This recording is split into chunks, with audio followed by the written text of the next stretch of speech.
Hola, buenas tardes a todas y todos. Muchas gracias por acompañarnos al seminario del mes de junio. Pues el día de hoy vamos a tener a una invitada. Tenemos una invitada aquí de casa del Instituto Nacional de Salud Pública, que de hecho es la segunda vez que nos acompaña y estamos muy contentos que nuevamente se una al seminario. Y pues bueno, eh, para respetar los tiempos de todos y como siempre se nos acaba el tiempo muy pronto, voy a proceder a presentar a la doctora Liliana Gómez.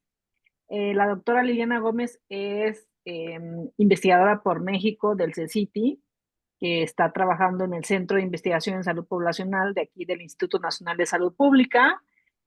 La doctora Gómez es epidemióloga molecular en cáncer de mama y ovario, es actualmente la coordinadora científica del estudio de salud de las maestras y es bióloga molecular, maestra y doctora en genética humana por la Universidad de Guadalajara y cuenta con un postdoctorado en epidemiología genómica del cáncer en la UNAM.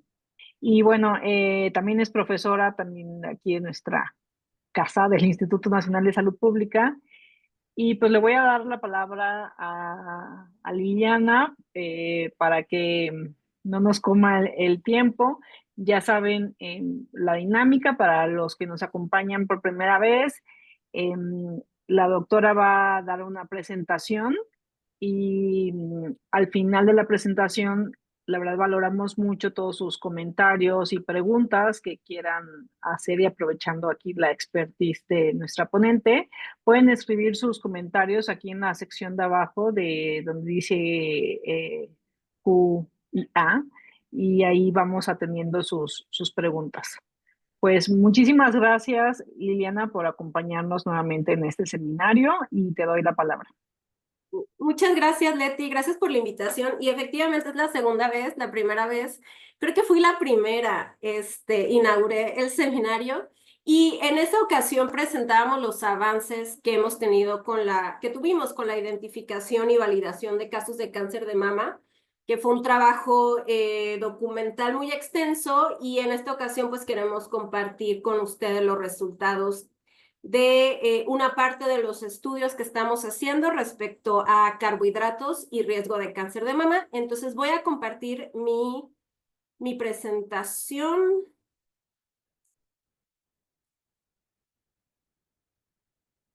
A ver, ya se ve completa, ¿correcto? Vemos tu modo moderador con tus comentarios en la parte Mm, derecha. ¿Listo? Listo. Ajá. Sí, justo eso habíamos probado, pero bueno, siempre sale algo. Bueno, pues muchas gracias. Como comentó la doctora Leti, soy investigadora por México en el Instituto Nacional de Salud Pública y terminando la presentación de hoy, espero que todos nos vayamos preguntándonos si debemos tomarnos o no ese refresco frío que está en el refrigerador. Bueno, no tengo conflictos de interés que declarar. Y vamos a empezar con un poco de epidemiología del cáncer de mama. Bueno, en el mundo es el segundo cáncer más incidente y el cuarto causante de mortalidad. Como podemos ver geográficamente, el cáncer de mama tiene incidencia y mortalidad distinta. En México, nuestro país se encuentra, digamos, en una incidencia media con respecto a países de altos ingresos y de población principalmente caucásica. Se estima que el cáncer de mama va a tener un aumento en la incidencia y en la mortalidad. Aquí podemos ver en esta gráfica cómo se compara. Esta es una gráfica para México en donde tenemos todos los tipos de cánceres. La línea completa es la incidencia y la línea puntada es la mortalidad. Entonces aquí tenemos el cáncer de mama comparado con el resto de cánceres en mujeres y como podemos ver la incidencia calculada para cáncer de mama en mujeres de todas las edades es de 31, con una mortalidad de 8 por cada 100,000. Y como podemos ver aquí, se estima que para 2050 la incidencia de cáncer de mama en México va a ser de 50, con una mortalidad casi el doble de la que tenemos hoy en día. Ahora, se ha estimado cuál es la fracción de riesgo atribuible a factores modificables para muchos tipos de cánceres y específicamente para cáncer de mama. En esta gráfica publicada en The Lancet, lo que podemos ver son cuál es la contribución o la fracción de riesgo atribuible de distintos factores de riesgo para distintos tipos de cáncer. Entonces, señalé estos tres que son factores de riesgo dietarios, el índice de masa corporal alto y glucosa en ayunas alta, que son tres factores que contribuyen para cáncer de mama. Aquí estos colores representan el tipo de cáncer. En morado, estas flechitas que señalo aquí es el porcentaje de contribución de estos tres factores. Y bueno, se ha estimado que aproximadamente los factores modificables o del estilo de vida contribuyen a 30% de la carga de la enfermedad, y en ese sentido pues tenemos oportunidad de hacer intervenciones en esta área para poder prevenir cáncer de mama en nuestra población. Ahora, varios estudios en México han descrito la asociación entre la ingesta de carbohidratos y cáncer de mama. México es un sitio en donde el análisis de carbohidratos se puede hacer de forma particular, porque el 68% de la energía que consumimos los mexicanos proviene de los carbohidratos. Además, somos uno de los países con mayor consumo de azúcares añadidos en el mundo. A diferencia de los estudios de casos y controles en México que muestran una tendencia muy clara sobre el consumo de carbohidratos de baja calidad y las posibilidades de cáncer de mama, la evidencia en cohortes prospectivas es contradictoria. En general, las cohortes de los Estados Unidos no muestran asociación con consumo de carbohidratos en distintas formas. En Europa, la Corte como Nutrizante muestra si han encontrado riesgo de consumo de carbohidratos simples y cáncer de mama.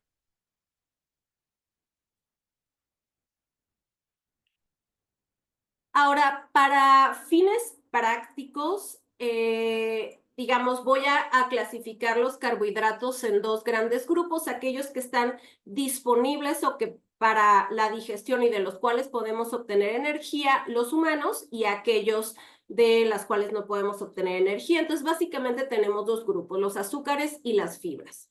Y distintos estudios han utilizado el índice glicémico y la carga glucémica como indicadores de la calidad de carbohidratos que se consumen. Entonces, alimentos con alto índice glicémico y carga glicémica se consideran carbohidratos de mala calidad. Entonces, con estos antecedentes, la pregunta de investigación que tenemos en este estudio es: ¿cuál es el efecto del consumo de azúcares añadidos, fibra, índice glicémico y carga glucémica con la incidencia de cáncer de mama en mujeres mexicanas? Nuestra hipótesis es que un alto consumo de azúcares añadidos, así como dietas con alto índice glicémico y carga glicémica, se van a asociar con un mayor riesgo de cáncer de mama.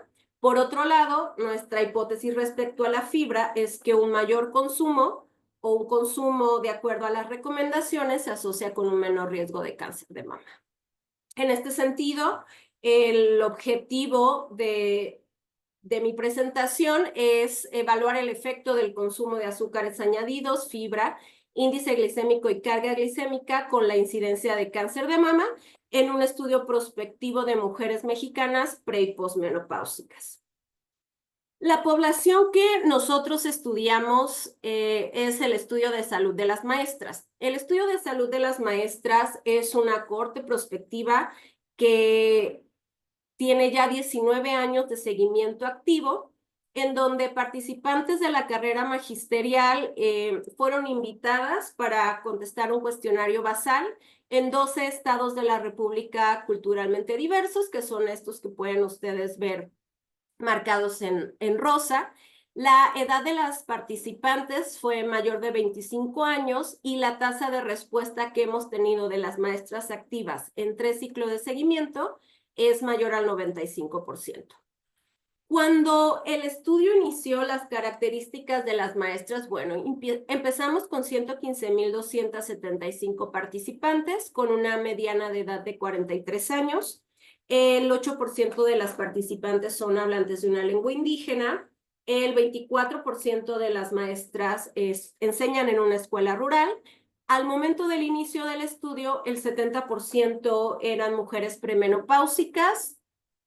El 23% tenía un hábito tabáquico. Encontramos que el 41% de las participantes tenían sobrepeso, el 24% obesidad, y 4 por cada 1,000 participantes reportaron tener diabetes, 11 por cada 1,000 hipertensión y 6 por cada 1,000 cáncer de mama prevalente. Ahora, ¿cómo se compara el estudio de salud de las maestras con otras cohortes de cáncer en el mundo? Aquí puse el ejemplo de tres grandes cohortes en el mundo. Uno es el estudio de salud de las enfermeras o el Nurses Health Study en Estados Unidos. Está el estudio de las maestras MGen y el estudio de las maestras en California. Entonces, como podemos ver por los números, el Nurses Health Study inició con 121,000 participantes, 98,000 del estudio MGen y 113,000 del estudio de las maestras en California. Entonces, como podemos ver, maestras tiene el tamaño suficiente como para poder estimar incidencia de cáncer en la población mexicana. Ahora, maestras comenzó en 2006 y 2008, primero con 2 estados, Veracruz y Jalisco. En 2008 se integraron 10 estados más y digamos, consideramos la etapa basal entre 2006 y 2008. A partir de allí se han realizado 3 ciclos de seguimiento. El tercer ciclo de seguimiento está en curso. Y bueno, como pueden observar, hemos tenido una tasa de respuesta bastante buena. Ahora, en estos casi 20 años de seguimiento, ¿cómo es que se realiza la identificación tanto de factores de riesgo como de desenlaces? Bueno, las maestras reciben un cuestionario como este que está aquí, en donde tienen la oportunidad de responder y sobre todo en el basal, factores del estilo de vida, alimentación, actividad física, antecedentes familiares y sociodemográficos, además como una serie de preguntas sobre enfermedades como enfermedad cardiovascular, hipertensión, diabetes y cáncer. Entonces, el seguimiento activo lo hacemos a través de cuestionarios que pueden ser contestados en papel, en línea o de manera telefónica. Otra forma en la que realizamos el seguimiento y sobre todo la validación de los desenlaces en el estudio es a través del seguimiento pasivo de bases de datos. Entonces, básicamente contamos con 3 tipos de bases de datos. Uno son los registros de empleador, es decir, aquellos que nos comparten las secretarías de educación estatales, en donde podemos tener información de contacto de las maestras y el estatus vital. También contamos con convenios de colaboración para hacer cruce de la información con registros poblacionales, principalmente 2, los de mortalidad y cáncer, y finalmente tenemos acceso para la validación de casos a través de los registros electrónicos y médicos y administrativos que hemos desarrollado a través del tiempo con distintas instituciones que cubren la seguridad social de las participantes maestras. Particularmente en esta cohorte, casi el 80% de las participantes tienen un seguro médico cubierto por el ISSSTE, el 11% de las participantes están cubiertas por el IMSS y el número restante están cubiertos por sistemas de pensiones y salud locales. Por ejemplo, en Chiapas tenemos el ISSSTECH, en Sonora el ISSSTESON y en Nuevo León el ISSSTELEON. Ahora, ¿cuáles fueron los criterios específicos que seleccionamos para hacer este análisis de carbohidratos. Bueno, tenemos la población de estudio, que es el estudio de salud de las maestras. Los criterios de exclusión que se tomaron en cuenta para este análisis fueron que en el FFQ se reportara un consumo menor de 500 calorías o mayor a 3.500 calorías por día, que faltara la respuesta a más de 70 ítems. El cuestionario de frecuencia de consumo de alimentos tiene 144 ítems, entonces aquellas que tenían datos faltantes en más de la mitad o la mitad de estos datos fueron excluidas. También se excluyeron aquellas que no tuvieran completa la sección de cereales del cuestionario de frecuencia de consumo de alimentos.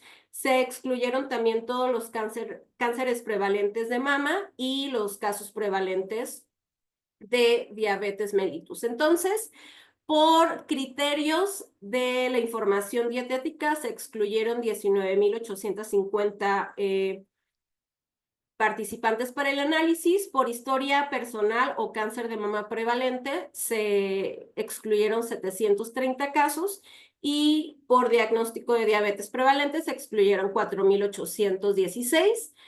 La muestra analítica final fue de 89.879 maestras. Ahora, ¿cómo estimamos en esta población el consumo de azúcares añadidos? Bueno, tenemos un cuestionario de frecuencia de consumo de alimentos de 144 ítems. Este cuestionario de frecuencia de consumo de alimentos ha sido y fue brevemente validado en mujeres mexicanas, y además se hizo un análisis de correlación con 4 recordatorios de 24 horas.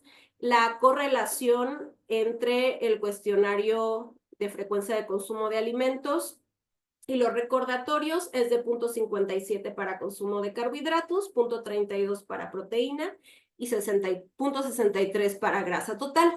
En términos, digamos, del área científica de la nutrición, se consideran valores adecuados. Ahora, para calcular la cantidad de azúcar contenida en los alimentos tipo carbohidratos, se utilizó el Nutrient Profile Model de la Organización Panamericana de la Salud. Identificamos de los 144 ítems, 28 que tienen azúcares añadidos, y se asignó además como porcentaje de azúcares libres a los productos etiquetados que tienen azúcares añadidas totales como 100% de azúcares libres, a alimentos lácteos o con fruta, por ejemplo, yogures de fresa o con algún tipo de fruta, se consideró el 75% de azúcares libres, y los yogures comerciales como 50%. Además, el cuestionario pregunta sobre azúcar de mesa, y la pregunta directa es: ¿cuántas cucharaditas de azúcar agrega a su café o té al día? Entonces, la sumatoria del azúcar fueron los gramos de azúcar total por la fracción recomendada por el Nutrient Profile de la Organización Panamericana de la Salud, por la frecuencia diaria de consumo, más el azúcar de mesa que se consumía al día. Para la estimación de índice y carga glucémica, bueno, la asignación de índice glicémico se hizo a través del uso de tablas internacionales. Cada ítem se vinculó con un valor de índice glucémico. Para aquellos alimentos que estaban específicos en la tabla, se hizo el emparejamiento directo. Para aquellos que no tenían un equivalente, o más bien que no eran exactos, se usó una sustitución análoga. Y con esto me refiero que la pasta, o haber declarado comer espagueti o algún tipo de pasta, se hizo con el análogo, por ejemplo, de fusilli. El consumo de cereales o cornflakes, que es como lo reportan las maestras, se hizo con el análogo de cereales, etcétera.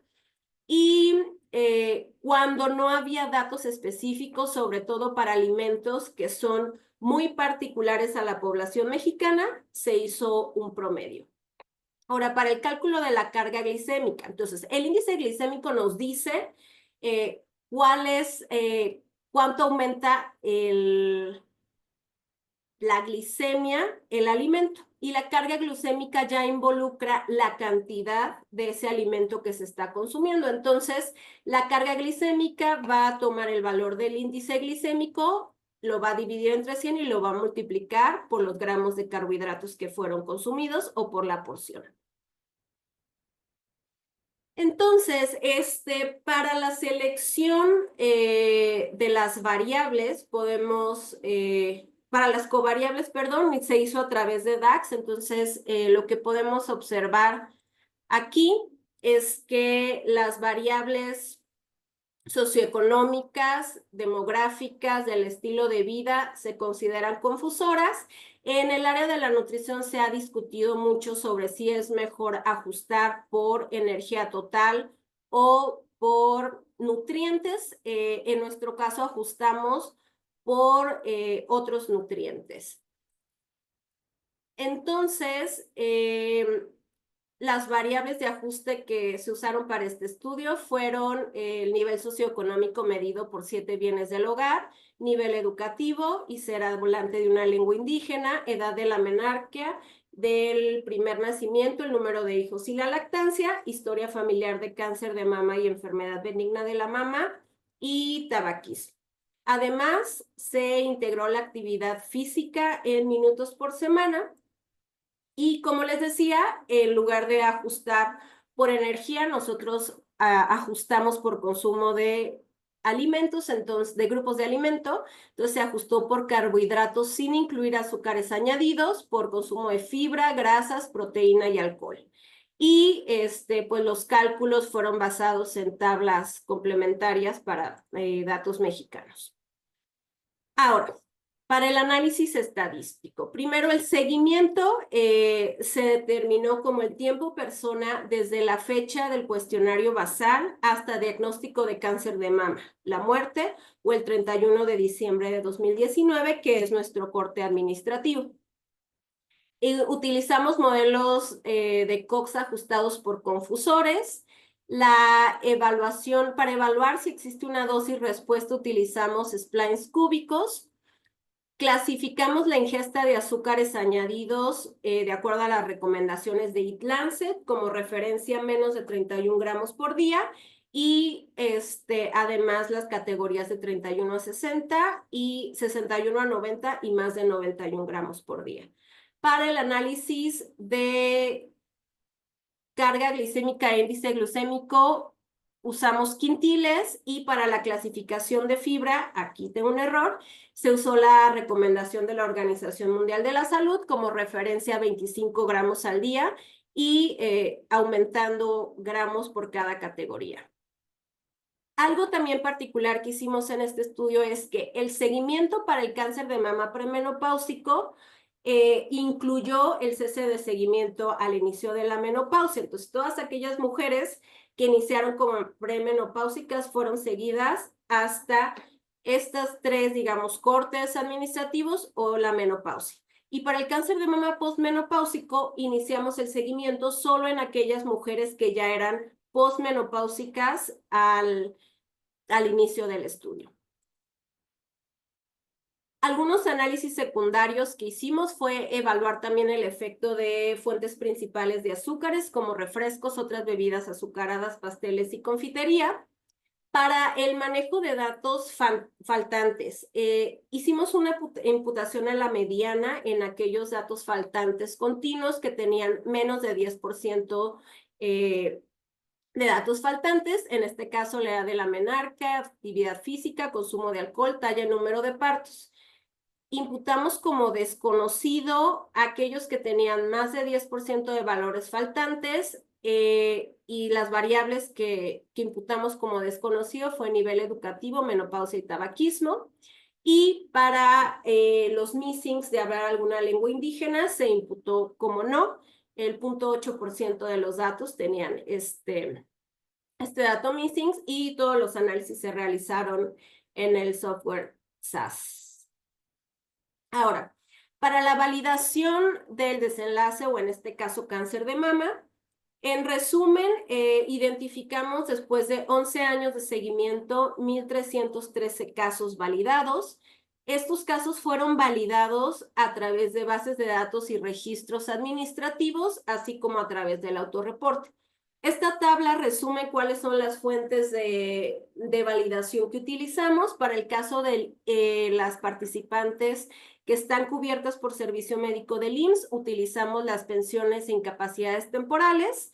Para el ISSSTE, identificamos los casos de cáncer a través de bases de datos de consultas, incapacidades y medicamentos oncológicos. Esta es la cobertura de las maestras o digamos la cobertura de la corte por estas bases de datos. Entonces, tenemos 12% del IMSS, 79% del ISSSTE. Integramos también bases de seguro popular para ver si podíamos identificar casos adicionales.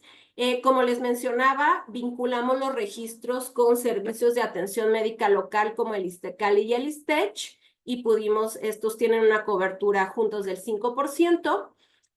Además, pudimos validar casos a través de los cruces de bases de datos con mortalidad, con los registros de cáncer y el autorreporte.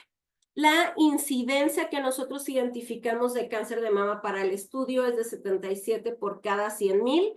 Esta incidencia es igual, la incidencia esperada para México en el grupo de edad igual al de maestras, que es a partir de los 25 años, es de 77. Entonces, prácticamente la incidencia que podemos describir en la corte es la misma incidencia de cáncer de mama en México. El 88% de los casos los validamos con bases de datos y el valor predictivo positivo de los algoritmos para identificación de los casos es del 97%. Para aquellos casos que solamente pudimos confirmar por autorreporte, se solicitó a las participantes a través de una llamada compartir con nosotros su confirmación de patología y el valor predictivo del autorreporte es del 94% en nuestra corte. Entonces, nada más como para hacer una comparación, otras cortes del mundo y en general la validación de casos de cáncer se hace a través de por registros de cáncer. En México no tenemos un registro de cáncer de cobertura nacional, tenemos registros locales, pero prácticamente el valor predictivo positivo que nosotros tenemos con las distintas bases de datos se iguala y es incluso superior al valor predictivo positivo que tienen los registros de cáncer utilizados por otras cortes en el mundo. Ahora, empecemos con los resultados. Identificamos que la ingesta de azúcares añadidos mayor a la recomendación, o sea, más de 30 gramos al día, incrementan el riesgo de cáncer de mama, principalmente premenopáusico. Entonces, vamos a observar, perdón.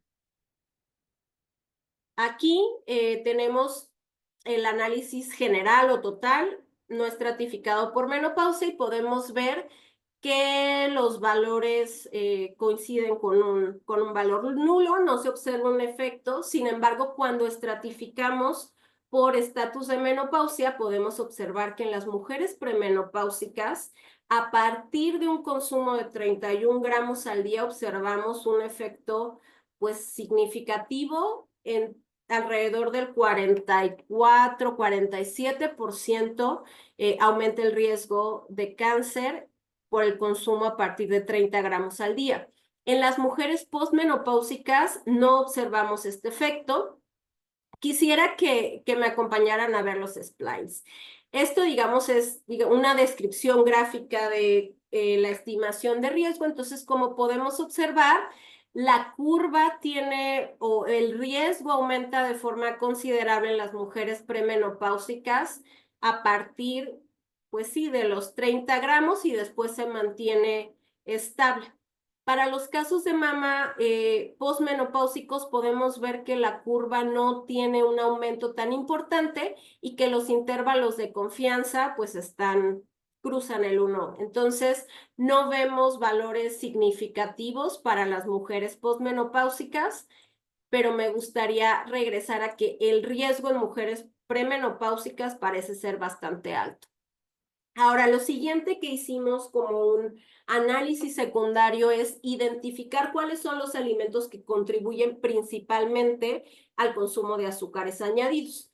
Entonces, los 4 principales contribuyentes en la población de maestras son las bebidas carbonatadas o refrescos, seguida por las bebidas endulzadas con azúcar. Entonces, quiero notar aquí que para los refrescos, el consumo a partir de 4 porciones, en este caso es la categoría 3, que corresponde a partir de 4 porciones a la semana, tiene o aumenta el riesgo de cáncer de mama en un 25%. Cuando estratificamos esta información por estatus menopáusico, podemos observar que el efecto del consumo de refrescos parece ser mayor en las mujeres posmenopáusicas. Por otro lado, si nos vamos a otras bebidas endulzadas con azúcar, que para el caso de maestras es principalmente agua fresca, podemos observar que, igual que con los refrescos, a partir de un consumo de 4 porciones a la semana, el riesgo de cáncer de mama en mujeres premenopáusicas aumenta alrededor de un 30%. Para el caso de pastelería, bollería, básicamente pan dulce y otro tipo de dulces o confitería, no observamos una tendencia ni en el grupo general ni por estado menopáusico. Ahora, cuando hicimos un análisis del consumo de fibra de acuerdo a la recomendación, vimos que el consumo de fibra a partir de los 25 gramos parece tener un efecto protector contra cáncer de mama de alrededor de 20%. Sin embargo, cuando hacemos la estratificación por estatus menopáusico, ya no observamos con tanta claridad esta información, pero sí para el grupo general o el análisis de las 89,000 participantes. Ahora, cuando hacemos un análisis de la calidad de los carbohidratos en la dieta de las maestras, vamos a empezar con el índice glicémico, que es el consumo de alimentos que provoquen rápida subida de la glicemia. Entonces, podemos observar que en el grupo general vemos prácticamente a partir de un índice glicémico de 50, un aumento de entre el 22 y 30% del riesgo de cáncer de mama en el grupo general. Cuando estratificamos por estatus de menopausia, vemos que es el efecto del índice glicémico de los alimentos es mucho más intenso en las mujeres posmenopáusicas, en donde podemos ver riesgos entre el 35 y casi 60%.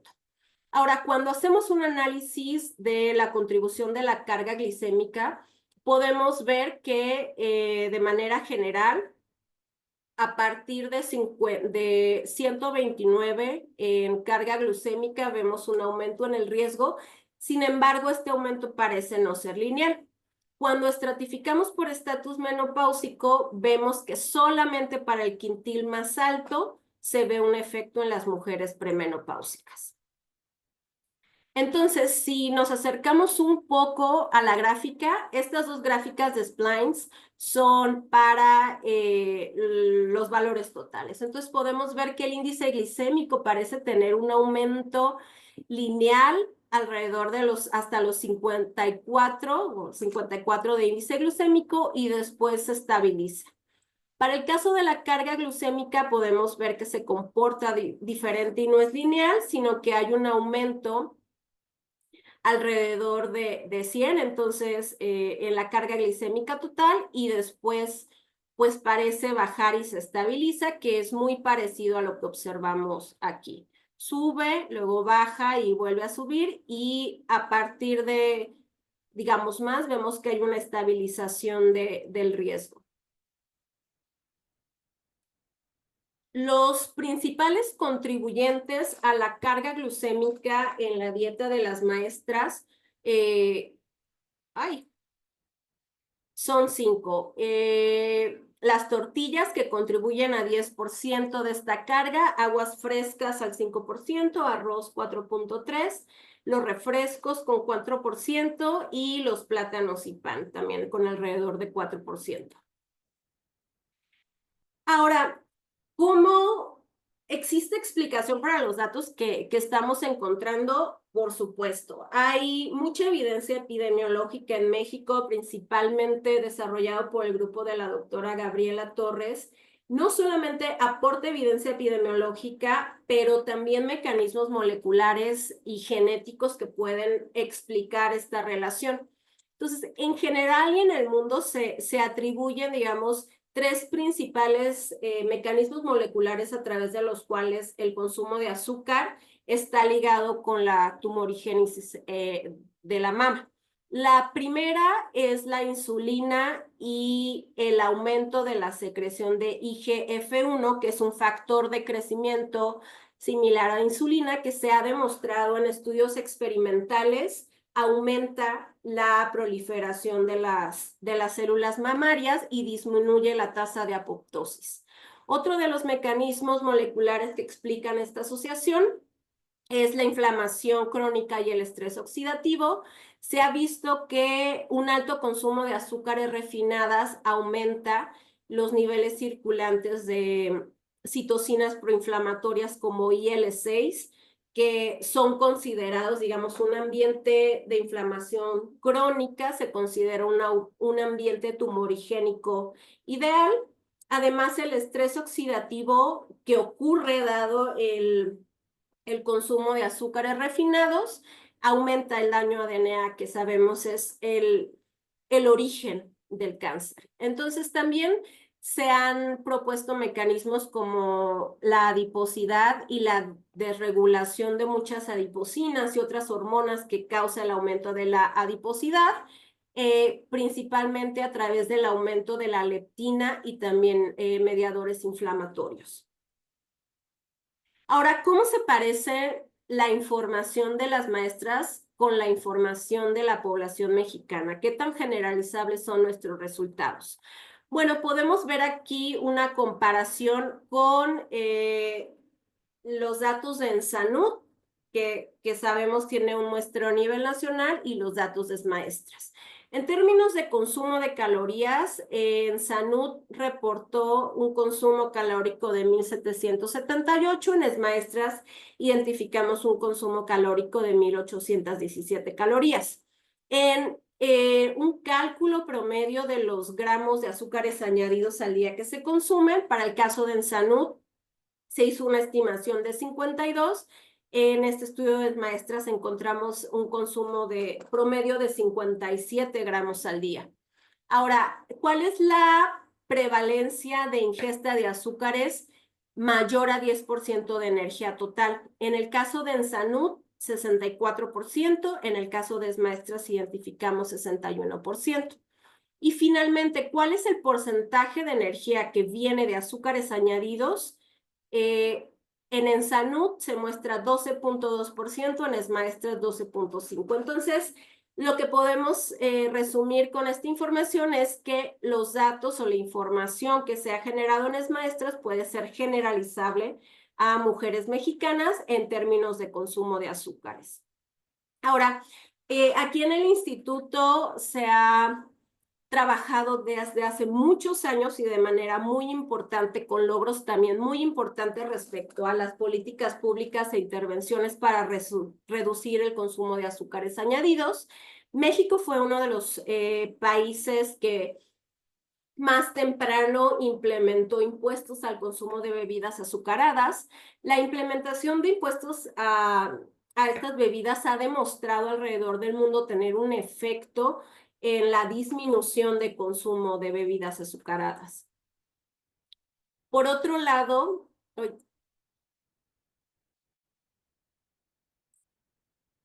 se han hecho otras intervenciones que son muy importantes para el país. En 2020 se implementó el etiquetado de advertencia, que ha sido o que es muy similar en otros países de Latinoamérica. Aquí podemos ver Brasil, Ecuador, Perú, Uruguay, Chile, que han integrado este tipo de advertencias que son bastante útiles para la población, y estudios del CINIS han demostrado que tienen un efecto en cómo las personas deciden sobre los alimentos que consumen. En 2025, muy recientemente, se publicaron los lineamientos para la preparación, distribución y oferta de alimentos en las escuelas, que prohíben la venta y publicidad de productos ultraprocesados. Esto es muy importante porque potencialmente podría contribuir a desarrollar hábitos saludables desde la infancia que permitan reducir la carga glicémica, el índice glicémico y el consumo de azúcares desde etapas tempranas, lo cual potencialmente podría disminuir el riesgo de cáncer de mama en cortes futuras, lo cual es fundamental porque, como vimos en la introducción, se proyecta que la incidencia y la mortalidad por cáncer de mama en 2050 prácticamente se duplique. Ahora, como conclusiones, la primera es que identificamos que el alto consumo de azúcares añadidos, refrescos y dietas con un índice y una carga glicémica elevados aumentan el riesgo de cáncer de mama. Vemos que la fibra parece tener un efecto protector a partir de 25 gramos por día, y este efecto parece ser dosis-respuesta. ¿Cuáles son algunas de las implicaciones para la política pública que este estudio aporta? Bueno, nuestros resultados contribuyen a reforzar la regulación de las bebidas azucaradas y los alimentos ultraprocesados con alto contenido de azúcar. También podemos o aportamos a fortalecer las campañas de salud pública que promuevan dietas altas en fibra. Y digo, hay muchas perspectivas para este estudio. Nos gustaría escuchar mucho cuál es su opinión, sus ideas de colaboración, pero creemos que es importante identificar formas para evaluar cuál es el efecto directo de las políticas, como el etiquetado de alimentos, la política de la eh, distribución o la prohibición de la distribución de ultraprocesados en las escuelas sobre la incidencia de cáncer de mama. Y finalmente, pues quiero agradecer a todos mis compañeros de maestras, particularmente a Leticia Palma, Dalia, a Marion, Adrián, por este trabajo que presenté en 40 minutos, pero que nos ha llevado muchos años. Fuimos financiados en 2019 por el American Institute for Cancer Research para el proyecto Estilos de Vida y Cáncer de Mama, y estos son los primeros resultados que tenemos de este proyecto, y pues les agradecemos mucho. Aquí está mi correo electrónico en caso de que estén interesados en participar. Igual, estudiantes, los invitamos a colaborar con nosotros en el estudio de salud de las maestras.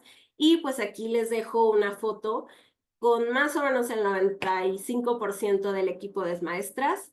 Y pues muchas gracias. Perfecto. Muchísimas gracias, Liliana, por compartirnos todo este trabajo. Y también felicidades porque sé que a veces se resume todo el trabajo en una presentación de unos minutos, pero sabemos que detrás de eso hay mucho esfuerzo, horas y dedicación de un gran equipo. Y además felicidades porque ahora que escuchaba, digo, qué padre que ya hay un estudio con casos incidentes, o sea, que nos estás mostrando para, pues igual y también estudiar varias exposiciones, ¿no? Creo que también es una invitación a quien nos escucha, a si están interesados, interesadas, pues contacten al equipo de maestras porque pues es una oportunidad para, o sea, muchas veces tenemos preguntas de investigación y sabemos las dificultades que hay ante faltas de registros de cáncer aquí en México y creo que es excelente. Em, Pasando ya a las preguntas, yo tengo aquí un par de comentarios, pero voy a empezar leyendo una de las preguntas que nos escribieron aquí en el chat. Luis Sánchez. Y nos dice, ¿el estudio se realizó en mujeres aparentemente sanas o con algún diagnóstico de diabetes? ¿El riesgo de cáncer de mama solo se enfocaría en la ingesta de carbohidratos o se incluye a aquellas mujeres con el diagnóstico de diabetes? Sí, como exclusión para este estudio en particular, se excluyeron a las participantes que reportaron al inicio del estudio haber tenido cáncer de mama o haber sido diagnosticadas con diabetes. Entonces, los resultados que vemos son de mujeres que no habían tenido un diagnóstico de cáncer o diabetes al inicio del seguimiento. Ok, perfecto. Bueno, mientras alguien más se anima a hacer alguna pregunta, yo tengo algunos comentarios. Em, Quizá hay algo que no, que se me pasó a escuchar, pero me llama la atención. ¿Cómo nos puedes explicar mejor cómo fue el seguimiento de las mujeres posmenopáusicas? O sea, ¿cuánto tiempo realmente de seguimiento tuvieron este grupo de mujeres posmenopáusicas? Porque entendiendo como, no sé, me queda la duda si el tiempo de seguimiento fue mucho menor en ese grupo, dado pues, ese criterio, y también, pues porque me llama también la atención la diferencia en algunos resultados, ¿no? Sí, el tiempo de seguimiento es de 11 años para mujeres pre y posmenopáusicas. En ese sentido, no cambió el tiempo. Lo que sí cambia es el tamaño de muestra, digámoslo así, porque tenemos las mujeres premenopáusicas que no tenían factores por los cuales excluirlas en el estudio, fueron 69,000, que seguimos desde pues que entraron al estudio, la fecha en la que contestan su cuestionario, hasta el 31 de diciembre de 2019, que es nosotros que hacemos el corte administrativo, o que hubiesen tenido la menopausia o cáncer de mama, ¿no? Pero en promedio 11 años. Para las mujeres posmenopáusicas, lo que hicimos fue empezar solamente con las mujeres que eran posmenopáusicas al inicio del estudio, se les siguió igual en promedio 11 años y iniciamos con 20,000, porque recordemos que al inicio del estudio el 70% de las mujeres eran premenopáusicas. Entonces, lo que se decidió metodológicamente fue hacer el análisis de las premenopáusicas separado de las mujeres postmenopáusicas. En los estudios, digamos, de epidemiología clásica, se suele seguir, por ejemplo, una mujer pre contribuye tiempo persona a la premenopausia y luego cuando es postmenopáusica contribuye tiempo persona para la posmenopausia. Entonces, en este estudio particular, y vamos, varios que se han hecho en ESMAestras, se ha discutido mucho sobre si nosotros hacemos esto, entonces la pregunta causal es distinta, ¿no? Entonces, pensando en la pregunta causal, decidimos separarlo como dos grupos. Ahora, los resultados efectivamente para casi todos los indicadores parecen ser distintos entre las mujeres pre y postmenopáusicas. No creemos que es un asunto que se deba ni al tiempo de seguimiento, ni al tamaño de muestra, ni a otros factores, digamos, estadísticos, sino creemos que tiene que ver más con los cambios hormonales y principalmente en regulación de glucosa que ocurren en la peri y la posmenopausia. Entonces, si bien tenemos análisis adicionales que queremos hacer, lo que podemos observar es consistente no solamente con, digamos, interno, sino que si vemos y comparamos con otros estudios de casos y controles en México, como los estudios de la doctora Gaby Torres, efectivamente el efecto parece ser más fuerte en las mujeres premenopáusicas. Entonces, en ese sentido es consistente. Otras cohortes en el mundo no encuentra resultados similares al de nosotros. Por ejemplo, Nurse Scale Study no encuentra asociación entre el consumo de azúcares y cáncer de mama pre o posmenopáusico. En general, te podría decir, prácticamente ninguna cohorte lo encuentra, excepto Nutrisante, que es una cohorte francesa, y los estimadores tienen una magnitud muy similar, alrededor del 40-45% de aumento en el riesgo por consumo de azúcares añadidos, y lo observan también diferentes efectos en las mujeres pre y posmenopáusicas. Incluso estos resultados se mantienen con metodologías diferentes en el seguimiento. O sea, por ejemplo, este estudio de Nutrisante no separa a las mujeres como solo el grupo de posmenopáusicas y solo el de pre, sino que hace, digamos, la forma clásica en la que una mujer pre contribuye tiempo, persona, al análisis premenopáusico y luego al posmenopáusico, y los resultados y la magnitud de los estimadores son muy similares a lo que nosotros vemos, no así en el resto de las cohortes, debo decir. Sí. Ok, muchísimas gracias por la amplia respuesta. Y otra pregunta, digo, ahorita relacionado también, que quizá también se me pasó, y es el tiempo, más bien la exposición solo la evaluaron al momento basal o se va actualizando. O sea, por esto, porque luego hay cambios en el consumo y creo que esto, digo, va a ser muy interesante quizá evaluar en el futuro con todos los cambios en las políticas y en la reformulación y que ahora los refrescos, pues que entre que le quitan el jarabe de maíz de alta fructosa y que le regresan el azúcar y que ahora son reducidas en azúcar, digo, va a ser muy interesante ver esto a largo plazo, pero regresándonos a este estudio, ¿cómo fue esa evaluación de la exposición?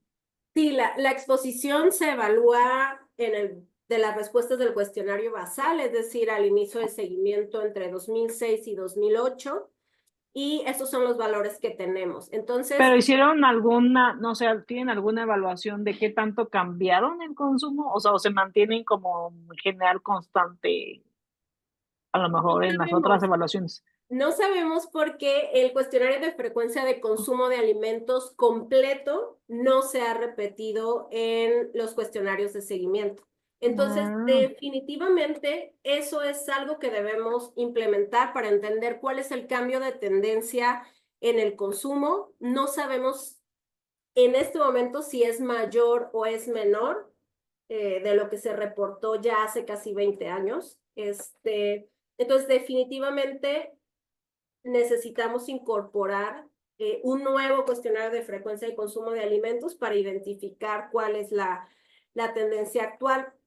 Ahora, la doctora Dalia Stern ha hecho varios análisis comparando cómo es la dieta reportada en el cuestionario basal con la nacional. Y digo, pensando en este último artículo, bueno, en el artículo que acaba de salir de Ensanud, creo que antier, en Salud Pública de México, en donde hace la comparación del consumo nutricional con, bueno, consumo de grupos de alimentos, con las recomendaciones mexicanas. eh, es maestras se parece, o sea, parece un espejo. Entonces podemos esperar que las tendencias en las maestras probablemente cambien como cambian las tendencias nacionales, ¿no? Pero definitivamente es algo que deberíamos incluir para poder describir cambios en el consumo, ver si el riesgo se modifica al haber cambios en los hábitos de consumo, que es una respuesta que en este momento no tenemos. súper. Bueno, tenemos otra pregunta de Lisbeth Grimaldo.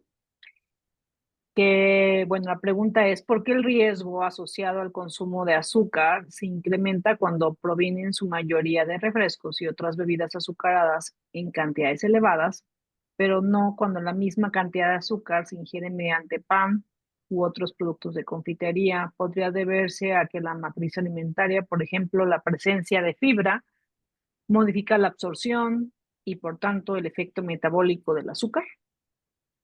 Pues sí. Ujú. Básicamente sí, Lisbeth ya tiene su respuesta, pero digamos que parecería que el azúcar líquida es la peor. Básicamente es porque no requiere absolutamente nada de metabolismo, incrementa inmediatamente la glucosa en sangre, insulina, secreción de factores de crecimiento similar a insulina. O sea, básicamente es por la velocidad con la que impacta la, la carga glicémica, porque prácticamente es como tomarte glucosa, ¿no? Entonces tiene que ver principalmente con eso. Ahora, pensando también, es por la cantidad que se consume. Es decir, es mucho más fácil que las personas consuman todos los días una porción de refresco a que consuman todos los días una porción de pastel, por ejemplo, ¿no? Entonces, la frecuencia y la cantidad que se consume es otro de los factores que podría estar afectando esta relación. Y finalmente, creo que en términos de políticas públicas, los resultados nos facilitan orientarnos hacia las recomendaciones para disminuir el consumo de bebidas azucaradas. Como pudimos ver en los análisis, el refresco, pero también las aguas frescas tienen un efecto. Entonces, existe en la población la sensación que consumir agua de frutas con azúcar es más saludable que consumir refresco. No digo que no lo sea, lo que digo es que en términos de cáncer de mama, el azúcar que contienen las aguas frescas también tiene un efecto en el incremento de riesgo. Entonces, la recomendación sería evitar cualquier tipo de bebidas azucaradas. Y en ese sentido, digo algo que a mí me llamó la atención, particularmente fue, o sea, porque hay una diferencia en la asociación entre el tipo de bebidas, entre el tipo de asociación, más bien en los Sí. resultados de la asociación entre el tipo de bebidas azucaradas y el riesgo de cáncer de mama de acuerdo al estado pre y postmenopáusico. O sea, entonces eso hablaría que hay un mecanismo distinto Ujú. o, Esa o es una muy que le buena atribuís. pregunta. Sí, mira, nada más para recordar, lo que observamos es que los refrescos tienen más efecto en las mujeres postmenopáusicas, las aguas frescas y otras bebidas azucaradas tienen más efecto en las mujeres premenopáusicas. No tengo una respuesta, o sea, no sé por qué. Necesitamos hacer análisis más finos respecto a cuánto se consume en un grupo y otro. O sea, no sabemos si, por ejemplo, las mujeres posmenopáusicas tienen más consumo de refresco y las mujeres menos, porque pues ya desde hace muchos años está como esta política pública de no consumir refrescos. Em, no sabemos por qué. Entonces, cuando colapsamos las bebidas, o sea, que juntamos refrescos con aguas frescas, no cambia mucho cómo se asocian las bebidas azucaradas, pero el efecto diferencial no, no sé por qué. Es algo que O, tenemos o- que investigar, pero efectivamente, o sea, son las preguntas de por qué parecería para tantas cosas que se comportan diferente en las mujeres pre y posmenopáusicas. Entonces, en el caso particular del refresco, tiene otros componentes aparte del azúcar que son cancerígenos. Entonces, sí se sabe que en particular el refresco de cola y bueno, otros refrescos que tienen colorantes que ya están en la mm, lista de cancerígenos, sí, sí pueden tener mecanismos adicionales además del azúcar. Entonces, análisis más finos nos podrían ayudar a identificar y por supuesto tenemos que trabajar en esa área y pues eso es lo que puedo decir de refrescos. O sea, el agua fresca lo que tenemos es tan general que no tenemos como tanto detalle para entender por qué, pero la parte de refrescos creo que podríamos hacer análisis más fino respecto al tipo de refresco que se está consumiendo, a lo mejor separar el refresco de cola de otros tipos de refresco, pero así es, Leti. Tenemos datos diferentes en pre y post y seguimos identificando por qué se observa así, ¿no? ok. Y ya el último comentario, pregunta, mejor dicho, o sea, siempre hay esta duda, y digo, yo no soy experta en epidemiología nutricional, pero luego pasa de, y lo he leído en algunos artículos, de qué papel tiene, pues ya sabes, de que realmente haya mediadores entre esta asociación y entonces que sea la exposición al refresco, por ejemplo, y que pues está obesidad y obesidad como el mediador en el camino causal para cáncer de mama y ¿qué nos puedes decir al respecto? O sea, ¿qué tanto puede ser mediado por lo que ya sabemos obesidad y qué tanto puede ser un efecto directo realmente? Ujú. Pues mira, se me pasó presentar la tabla, pero si tenemos las tablas descriptivas por índice glicémico, carga glicémica y consumo de azúcar, no observamos diferencias en la distribución del índice de masa corporal. O sea, prácticamente la misma proporción de sobrepeso y obesidad se encuentra a través de los quintiles de carga e índice y a través de la clasificación de consumo de azúcar. Entonces, esa es la primera parte. Nosotros a priori no observamos diferencias. Efectivamente, no ajustamos por índice de masa corporal porque pues está en la cadena causal, pero otros estudios de corte que sí han ajustado y particularmente Nutrizante, que encuentra resultados similares a nosotros, encuentra que el efecto es independiente del índice de masa corporal. Entonces, sí, parece que es un efecto independiente del índice de masa corporal. Por supuesto, uno de los mecanismos moleculares causales es la adiposidad y la desregulación Ujú. hormonal que viene como consecuencia de la obesidad, pero no es en lugar de, o sea, no es solamente a través de ese mecanismo, sino Si no que puede haber otros. independientemente de ese mecanismo también se asocia y que muy probablemente tenga que ver con la activación de factores de crecimiento similar a insulina que se activan pues cada vez que secretamos insulina, ¿no? Ok. Súper. No, que fue lo que nos mostrabas al final para un poco explicar la plausibilidad Sí, biológica, ¿no? sí, sí. Y digo, experimentalmente, desde hace muchísimos años se ha mostrado en modelos murinos que tienen alto consumo, o sea, pues les dan dietas con mucho azúcar, desarrollan tumores de la mama. O sea, es algo que experimentalmente en otros modelos ya se había observado. Epidemiológicamente lo observamos en México, en los estudios de casos y controles con base poblacional. Y sí, parece ser independiente del índice de masa corporal. Perfecto. Pues muchísimas gracias, Liliana, por presentar todo este trabajo, los resultados que yo creo que son muy alentadores en el sentido de que se tiene que seguir trabajando en esta vertiente y creo que además motiva creo que hay muchas preguntas que también vale la pena seguir investigando y creo que también es una invitación para que te contacten Totalmente. y porque pues hay un montón de cosas que se pueden explorar súper relevantes para el tiempo en el que estamos viviendo. Sí, así es, Leti. Pues muchas gracias por tenerme aquí y están invitados los que están interesados a acercarse al grupo.